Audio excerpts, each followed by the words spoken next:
It is an accident. Okay. Accident சொல்லி வெச்சுக்கோ. இவகிட்டலாம் பேச முடியாது. வாய் மூடி முதல்ல. முடியாது. நான் அப்படிதான் பேசுறேன். என்னடா? கமர்தேன் இத நீ தலையிடாத.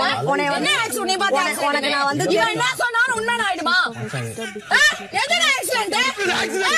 டேய் அவன் ஒரு தள்ளி ஒரு ஆக்சிடென்ட். டேய் திவ்யா கை மாட்டிச்சுடா. ரெட் கார்டு கூட நான் வாங்கிட்டு வெளிய போய்டுவேன். பொம்பளை பிள்ளை நடந்துக்கோ. நீ அடிக்கிற வரைக்கும் நான் என்ன வாய் மூடி. நீ அடிக்கிற வரைக்கும் நான் என்ன பண்ணிட்டு இருப்பேன்னு நீ நினைக்கிற? கிளிப்ப. டேய் திவ்யா கை மாட்டிச்சுடா. அது பேசிட்டு கொண்டா. நீ என்னடி ஆக்சிடென்ட் பண்ண நீ? அசிங்கமா பண்ணிட்டு ஆக்சிடென்ட்ன்ற. இதான் கேமா? போடா பேசாத. மூஞ்சப்பார் பாந்தி வருது எனக்கு மூஞ்சப்பாத்தாலே. எடுத்துரு. மூஞ்சில தான் அடிப்பேன் நானு. உனக்கு என்ன மரியாதை பேசணும்? எடு நல்லா. ஆல்ரெடி எடுத்த மாதிரி தான் இருக்கு. ஐயோப்பா ரொம்ப மகாராணி. ஆமா ஆமாடி. இருந்துக்கோ உங்களுடைய உலகத்துல. ஏய் சே வாய் மூடு முதல்ல.